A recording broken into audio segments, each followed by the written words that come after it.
Oh, Elle, how exciting. We've got a surprise guest in studio. Thanks for having me, guys. Welcome. My This is God. the first time we've had like a co-host. I know, it's fun. No pressure. The No pressure pressure. is I hope you brought immense. all the finance knowledge and all the stats and news. Yep. I sure She's have. well prepared. Well For prepared. anyone who listened to the episode when I spoke about my... God, honestly, doesn't this feel like forever ago, by the way? Yes. When last year I had a bit of a financial blowout and I was essentially going on holiday with no money. Like I got to the point where I couldn't afford a bus to the airport to the holiday. So I had to call Ella, aka our co-host, to be like, could you transfer me $30? Like I need to pay for this bus. And it was a real financial milestone, I will say. I haven't been in that situation quite as badly since. I have had still a few like, oh no, I can't do anything all weekend because Do you think that was like a light bulb moment though, of like, okay, I need to get my shit sorted? Or I like, think, no, do you know what? It's so funny in hindsight because, yeah, like I get how from your perspective, you look at that and you're like, how does that happen? Like, how does someone get to the point where they have literally no money in their account and they're about to go on a 5-day holiday to Italy? Yeah. However, honestly, I look back at it with a bit of grace for myself because I don't feel, okay, how do I explain Do you this? feel more financially secure and what? Just like, okay, but do you feel better? No, but like now, like I can feel it in you. I feel Really? like you just, thanks. yeah, I feel like you just have your shit sorted a bit more now. Mm. I don't know. I think maybe it's because like we just moved to London. There was a lot going on, a lot of probably extra costs you didn't think of, all of that. Whereas now maybe it's a bit more like settled. Do you know what I think? I think I'm the kind of person that I don't know something until I know it. So times that you've said things which sound so obvious to you, i.e., like if you're running out of money and you need to do like, you know, you have a lot of foresight. Yeah. I think now that that's happened, because I'm almost have like a slight trauma response from that situation, every time I get kind of somewhat close to that, I'm like, oh, I can't let that happen again. So Yeah. I'll transfer money or I'll do this. I think it's similar to my investing journey, all of the things. I've learned from mistakes. I haven't learned from foresight because I don't know until it's happened. So we got real deep on that. So the whole point of, Yeah, that was meant to be an introduction to Ella. So Ella was the friend that I called when I had my last giant financial blowout. I needed her to transfer me money so that I could get a bus to the airport. The whole thing was very stressful. But Ella came on the podcast and spoke about having been in a similar situation, being able to resonate. And I think it's important for us on this podcast, even though we have a very financially literate Victoria Harris, to also highlight when things very often don't go to plan, even if you're educated and trying your best. So anyway, if you listen to that episode, you might recognize her voice. But the reason she's here today, we have been doing a whole lot of research. We really wanted to understand where our community were at in terms of learning and investing. And it's just like one of those things. We've got courses, we've got all these learning places, like and the feedback that we get from the courses is amazing and people learn so much. But I know, looking at my own experience, I've done the courses. Am I this queen investor who's investing every 5 seconds? No. And so it was kind of this hunch that we had that if this is the way that I am, I've learned heaps, but like, am I actually implementing as much as I should be? Maybe not. So we wanted to kind of do a bit of a deep dive into where everyone who listens to the podcast engages with our brand is at, to see if there's anything else that we can do to help facilitate more confidence and more women actually investing. And yeah, that's the key thing, is more women actually investing, because it's like we can educate till the cows come home, but if you're not actually investing, you're not changing your life trajectory, and that's exactly what we want to do. So we called in the big guns, aka Ella Gordon-Latty, who is a bit of a research queen. So she's worked. Do you want to just give a bit of context for some of because you've done a lot of like product development, research, and the whole thing was like, I called Ella in a bit of a state. I was like, okay, Help. I've had all these ideas. I think we should do X, Y, Z. And she was like, so like, have you done any? whoa. Have you done any like research? Have you talked? And I was like, no. And it's just like, I mean, if you've never done that before, how are you meant to know? Like the whole idea of building a product, you obviously want to listen to the people you're doing it for. But like that process was super foreign. Vic and I have never done that before. So we were Yeah. like, Ella, can you help us to figure out what we're up to and what we do? So we wanted to, she's actually been over from Amsterdam. She was here Yes. Welcome. yesterday and we did our little focus group. Do you want to maybe just talk about what we did last night? And because it was, Vic hasn't even heard about how it went. No, it was so funny seeing you in your element. You're like, right, hi everyone. The agenda for this evening. And I was like, wow. She was really so turned it on. good. It was great. You're such a good Yeah. speaker and like so good at making people feel comfortable. Yeah. It's such a skill, Elle. I was like very proud. I'm literally dying inside right now, you guys saying that. It's like you've got two lives, your work life and then your personal life. Yeah. And then when your friends see you in your work life, you're like, I feel genuinely ill. I remember that in my work life, and everyone would be like, on Monday, how was your weekend? And I'd be like, in my head, I'm not going to tell you that I had a massive night on Saturday and Friday and Saturday. You know, like I'm like, oh, pretty chill. I just read some books. Just read some and, books, and like people ask like, what are your hobbies? I'm like, oh gosh. Like, well, investing. Yeah, obviously, living, breathing. That's all I do. Yeah. Sorry. Okay, so where do you want me to start? Should we talk about like just I what just we did think, last yeah, night? I think it would be cool to share what we did last night. So we put it up on Instagram last week where we said anyone that's in London would be open to like spending a couple of hours with us. We bribed with pizza and wine. Can you come in? And we had quite a few people be like, yeah, I'm free, I'll come in. And I was actually shocked and so excited. And it was a sunny Thursday. Like the sun has just come out in London. And here we are being like, hi, can we have 2 hours of your time? Come inside. Yeah, come inside. You know what's awkward is 2 hours turned into 3 hours as well. I was like, but anyway, we basically went through this process of understanding when people decided to invest, what was that light bulb moment, what was going on in their life. And then, yeah, just like brainstorming different ideas of what might have helped them do it quicker or keep investing. And I just loved that there was 7 women that turned up to a random location, knowing nobody, to talk about money and investing with each other. Like it's pretty impressive. It would be scary. They're all so lovely as well. They were so cool. I was like, let's be friends. And it's also like a testament to what you guys have found in some of your prior research of, I think you had 432 respondents to your Investing Club survey. Literally one person said, no, I wouldn't be interested in Investing Club. And I feel like there's this energy of like women wanting to get together, even if, you know, they don't know each other, and actually talk about this stuff. That was one of the biggest takeaways of last night. Is like at the end we were saying goodbye, like thank you so much, sorry for keeping you 5 minutes sober.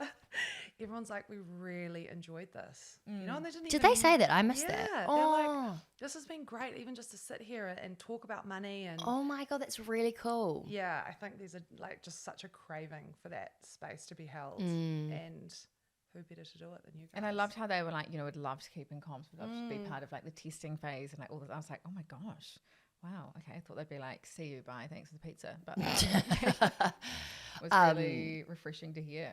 But the reason that we wanted to bring this up and bring Ella into this Curve Weekly is that the ongoing process of figuring out what is the best thing we can do that's going to be helpful for your journey investing and to keep learning in the best way is having a two-way conversation. I think that's been my favorite thing about the Curve to date is like, it's more often than not me and Vic on the microphone, but the amount of conversations we have in email or like DMs or all over our platforms on socials, hearing from and talking to people that are learning alongside us is amazing. And so I think what we've kind of decided with this next phase, and as we build out what those offerings look like and how we can kind of further help push the narrative forward of more women investing, is actually having conversations about what would be helpful. And so we just wanted to say to everyone who's listening, anyone that has found our content useful but also would love to, I guess, have a bit more help when it comes to investing and growing your wealth, we would love to ask if you would be open to participating in a research piece. So we've put together another massive survey, which, to be fair, you're probably going to take you at least 10 to 15 minutes. Yes. We'll be honest. It's not a quick, one and done, but we're going to send that out in an email tomorrow, and just keep an eye on your inbox. If it comes in, we're going to put a little thank you / bribery in there, so that the first, however many people that complete it get XYZ. So we'll have all those details in the email. But yeah, I guess we just wanted to say we would be super grateful if you're open to coming on this like discovery journey with us, because we don't want to go and spend heaps of money on something that's not going to be helpful. Yeah, and we want you guys to benefit. It's also a really rare opportunity in that what you guys have created and with the community and how engaged everyone is, to do this approach of like, it's effectively community-led design for both sides, for the community to be able to literally come to you guys and go, this is what we want and why. And the fact that you've already got the relationship and the two-way conversation channel open is, like, from my perspective and what you do in product development, a dream. Like, the conversation's already started. This is going to be this beautiful exchange of, like, literally the community going, this is what we want and why. And yeah, I'm so excited for how it turns out, because it's very rare that there is that conversation. And I do think in the financial space, like, and this is not to shit over all the products that are out there, but, often they've been created by guys and often they don't appeal to women. And so I think to be in a situation where, like, there's heaps Or of they're amazing... created for people that have financial knowledge. And there's so many amazing platforms out there. Like, like the difference that platforms like Sharesies and other DIY platforms have democratized and allowed us to all invest with small amounts is amazing. But I think that, there's just, I think, a lot more that could be done to help support the investing journey for women all over the world. And so, yeah, it's super unique to be able to be like, what do you actually need and want? And then to be able to help facilitate that, hopefully, is really exciting. So this is basically a sort of, please help us. Please fill out our surveys that we'll try and make as fun as possible. That's just a cool 56 questions, but it's fine. Yeah. No, we're cutting it the fuck down. I messaged Ella being like, this is I got so a long. third the way through and I was like, oh my God, I'm falling asleep and this is my... Yeah, no. my company. Yeah, same. I was like, I can't even bother proofreading these questions. We've got to delete We're them. going to do a survey roast. Yeah. It is getting Cult. reduced. We can add content in there, videos, True. pictures. I'll add some quizzes. nudes. No, I'm just joking. But honestly, the amount of people that have messaged There's a me being nude at like, question 56, oh so you have to get to the end. Yeah. Okay, I think that's probably enough about our plans. But Ella, just since you're here, and this is rare to be here from Amsterdam, do you want to just stay and chat for the Curve Weekly? Like, do you want to just be a part? You don't have to say anything. You can just sit and listen. But She's if you like, have, yep, cool. Yep, okay. I'd be a single bead of sweat dropping down my face. Like, but if you feel like you'd like to interject at any point, please do. the stocks are going very, very well. The stock market is going up. Valid Is input. it a bull or a bear? Oh, nice seat. Take over. Amazing. There's been a bit of an update with TikTok. Okay. So remember a while ago that the US government was like, we're going to ban TikTok. And it's about to be passed as law. No, is it really? Unless TikTok sells to, ByteDance is the parent company, unless they sell TikTok to a US company. Yeah. So it's getting to like crunch time. But now ByteDance. How can they force a company to sell? That's what I don't understand. Well, it's like you can ban it from the US. Oh. Or you can sell so a US company owns it. Imagine the meetings that they'll be having. Yeah. Like top management being like, what do we do? But like, I kind of like imagine having to sell the Curve or shut it down. Like it'd be quite a sad conversation, I think. I mean, I think that You sell it to someone you don't want to sell it to. Yeah, it's pretty or shit. you can't operate. It's like, oh, thanks. It was like pick the best worst outcome. I don't know. Yeah. But anyway, so it's now ByteDance has sued the US government. So they're saying that you're violating free speech, which is the First Amendment. So you're like, people should be able to say what they want and share their free speech effectively. And so it's now come down to a battle of, free speech and national security. It's kind of like they're both so bloody important. It's what's the financial loss for ByteDance? One Dance. What's it called again? ByteDance. One One Dance. Dance. Sorry, that's need a Drake's One song, Dance. isn't it? We just had a little conversation about the whole Drake, Kendrick Lamar beef. So that was probably. Can you from update me? I genuinely don't know what's going on. I don't know. Oh, Ella, do you? So they both of them kind of think they're the king of hip hop, right? And then they release like diss songs to each Yeah. other. Yeah, now it's kind of, And it's popping off. Yeah. And then Drake, there was an AI track, like they made an AI track of a Drake song, and then Drake sampled it in his song. So Kendrick Lamar's like, "What are you up to, bruh?" You know, like using AI in your songs. Typical. Oh, Yeah. shit. Going And down. P. Diddy, God, there's a lot going on in the non-finance world, but we are here to talk about finance news. Sorry. Yeah. Anything Can to get distracted. Can people you can't invest in ByteDance, right? I don't think you can. I'm pretty sure it's a private company, but yeah, can you Google that, Vic? It is a private company, yes. But I think it's more like how this is going to impact Yeah, there's so much creators, yeah. small businesses, like people that earn livings off TikTok in the US. So So it's not so much the idea of what TikTok's going to lose; it's the idea of what all of those little small businesses, exactly, that have built incredible businesses on those platforms. I mean, you know, it's kind of a good thing that we're late to the party with TikTok. Oh my gosh, yeah. So all the massive. I mean, we're not in the US. No, I know, Yeah, but I yeah. mean, like all the massive. I did go down a spiral of like, oh my gosh, what are we going to do? And I was like, oh no, I don't live Do you in the know US. what? Our TikTok was very embarrassing for a while. We had like 2 followers. We've got over 10,000 now. That's no, not it's that great. bad. No, it is great. Yeah. Do you know actually and this is credit to the TikTok algorithm, I'm pretty sure the reach you get on TikTok, even though our audience is so much smaller, is so much bigger. Yeah. So I do think it's definitely The algorithms are great. it's definitely superior in terms Yeah. of exposure and like what I think Instagram has, it's now so regulated in its algorithms and the way it serves content that it makes it really hard for people to kind of like build through. a platform on there, Yeah. which sucks. And so I think TikTok's done that so well. I mean, we're still literally absolute babies on there. And oh my God, this video went semi-viral this week on our TikTok. The comments, sorry, can I just quickly read this because this is absolutely What was hilarious. the video? So there's a video that I think that's the difference between TikTok and Instagram, though, is the we comments. get the comments absolutely you get roasted on rinsed. there. You It's get- so funny. So like basically Vic was talking last week about how she went on a date with someone or she went home with someone. No. Okay, sorry.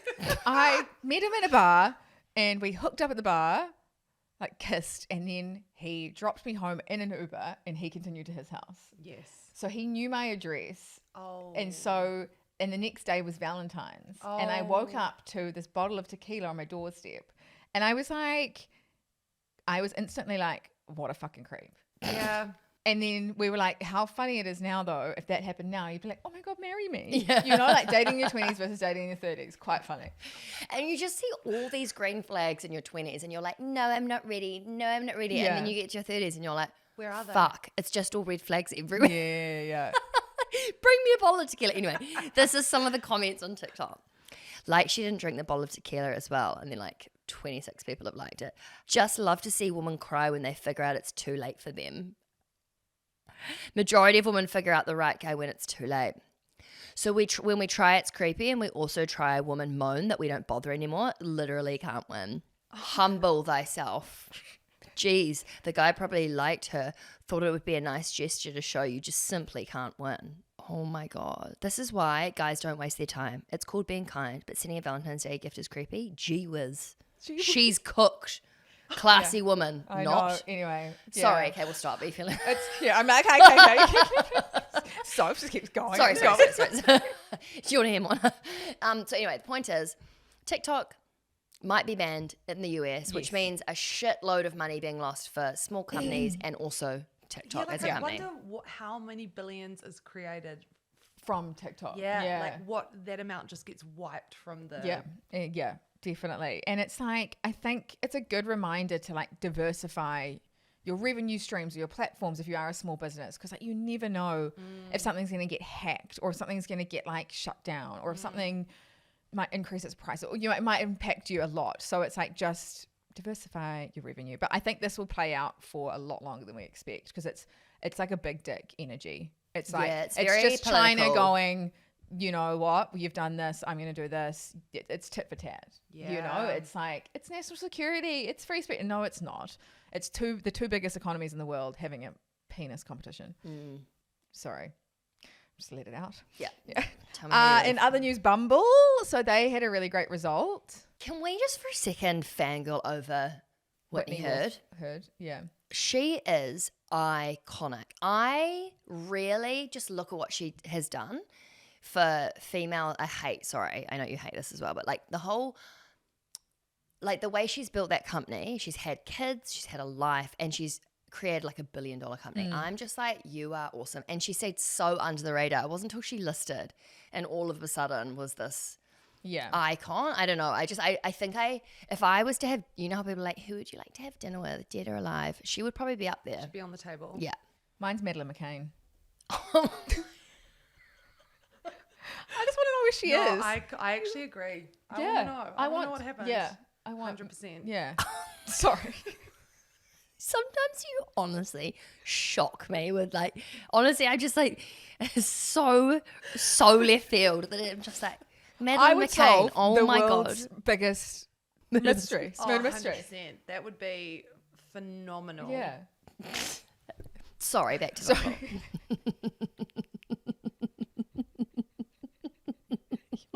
I'm obsessed Your with face. you. I'm obsessed with you. Anyway, so Bumble had a really great result. It's like so sadistic. Not Gandhi, not like Martin Luther King, no. Absolutely not. Barack Obama, absolutely not. No. Madeleine McCann. Yeah. A 10-year-old girl. Sorry. Okay, no, we need to move on.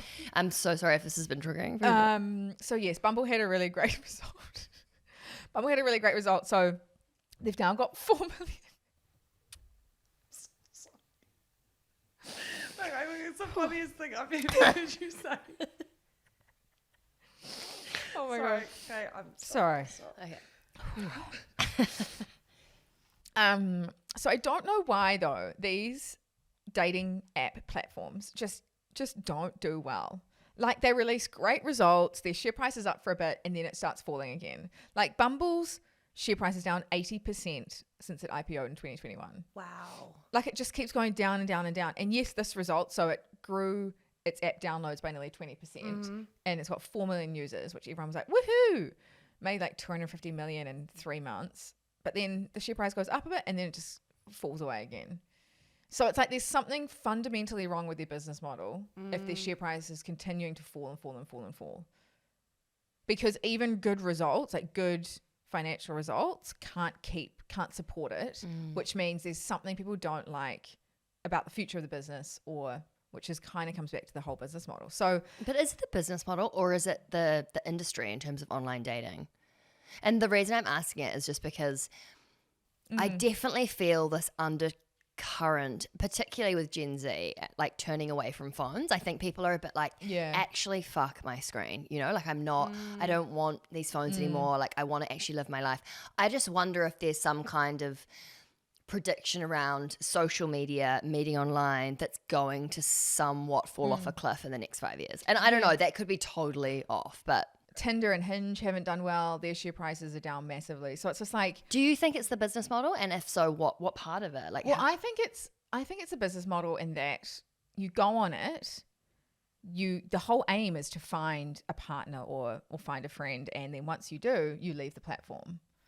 So there's not that recurring usage. There is while you're dating, but then, and I'm speaking, very stereotypically here, but majority of people find a partner and then are with them for a very long time. So you're not using these apps again. oh my God, what if they did some kind of commission thing where if you like found your long-term partner online, you had to pay Hinge for like, like similar Like to if instead you, of paying a marriage certificate, you like pay Hinge certificate. yeah. Question though, because Hinge's whole, or maybe it's just what they talk about in terms of their brand and marketing and how that actually translates into their business model. But their whole thing is like, this app has been built to be deleted. They are like, Yes, they do say that, yeah. and so you wonder whether like how that turns up in their actual business model or how they're.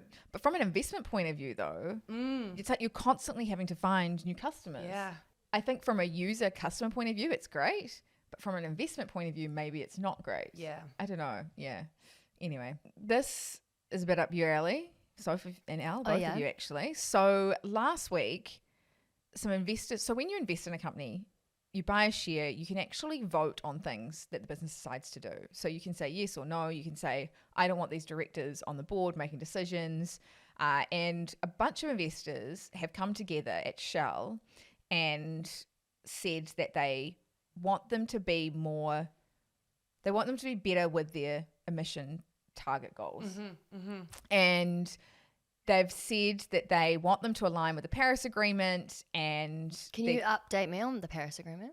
Maybe Elle, you could explain this. Yeah, This is I feel like definitely you your might. area. Yeah, well, it's just the UN has conferences every year. As you know, the Paris Agreement was 1 year where they put the 1.5 degree limit and wrote it into an agreement that is international. So everyone in the UN kind of signs up to it. Some people didn't sign, but it's now the gold standard for any entity, national, international, and especially companies now need to stick to, or it's kind of like the good thing to do, the corporate responsible thing to do.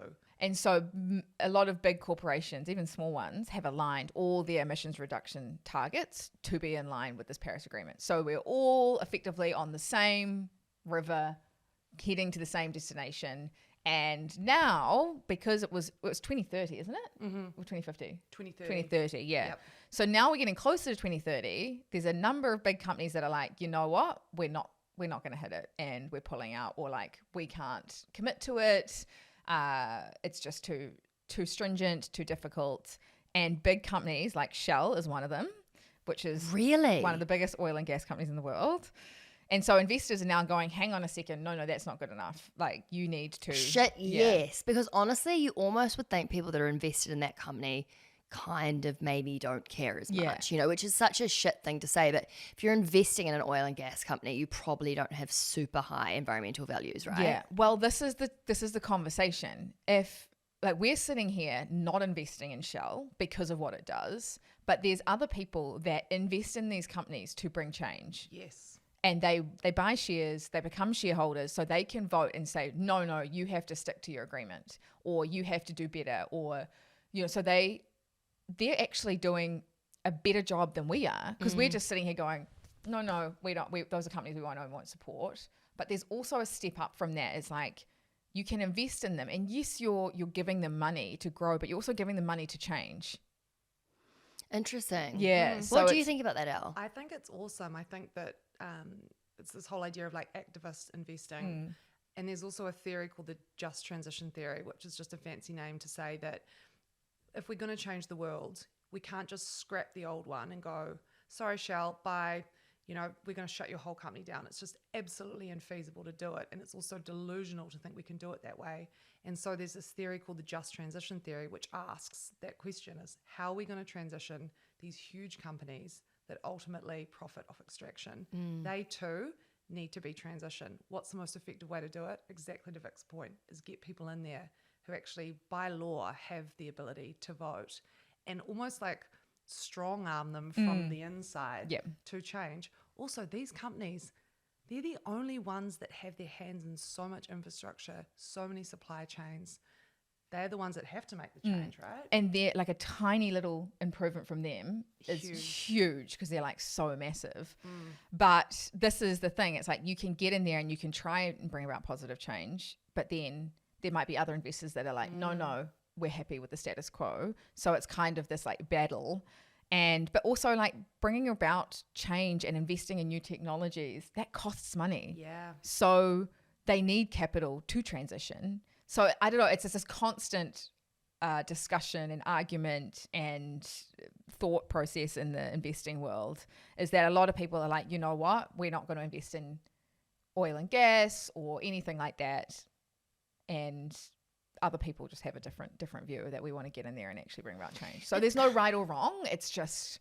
If you kind of shut off and say like, no, I'm not investing in all these companies because they fundamentally don't align with my values, it's almost like out of sight, out of mind, and you're not having an impact. You're just turning a blind eye. And so I do understand the concept of it. I just think for me, if I had money that I was benefiting from, like I just don't know if it would sit with me. Like I don't know how to explain it. No, it's just and there's no right or wrong either. It's like you putting your money and you and hundreds of thousands of other people giving money to companies that that are having a positive impact on the environment, you're sucking away, like you're giving them money to grow, and the companies that aren't doing good can see that, and they're like, oh fuck, well, how do we get access to that money? We have to change ourselves. So it's not that it's out of sight, out of mind. Like your money is still sending a signal, and it's how you want to approach it.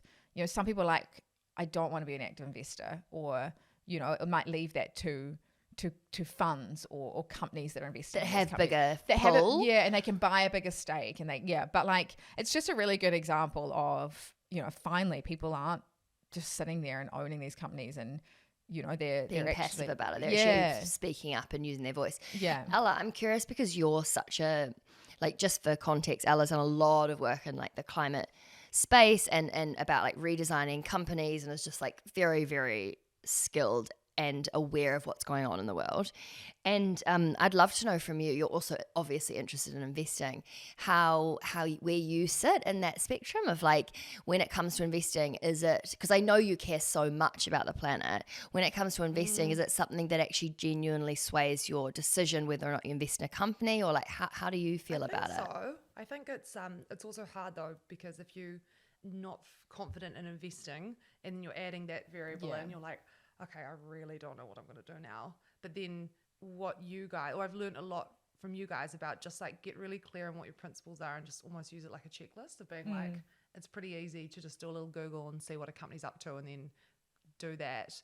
And the money markets are crazy in the sense of they fund so much extraction, but then it's going to take the money markets to save the world effectively. And so The quicker we can all invest this way, or make this a priority. It's like, because you genuinely vote with your dollars, right? That is it. You vote for the world you want with your dollars. So I'm just so resonate with what you guys talk about like just getting in the market as quickly as possible. And that's from an investor point of view and a consumer point of view. Yeah. You know, it's like businesses can't function without money. Yeah. From an investment point of view and a customer point of view. So there's kind of two ways that you can align money with your values. I'm just thinking. And lastly, I'm like, poor Emily, like having to edit this. She's I know. Like, lastly, we had some kind of good news out of the UK about the gender pay gap. yay. Yeah. So last year, the gender pay gap has fallen to its lowest level. Yay! It's still 9%, but it's Okay. but we're getting there. We're down from 9.2 to 9.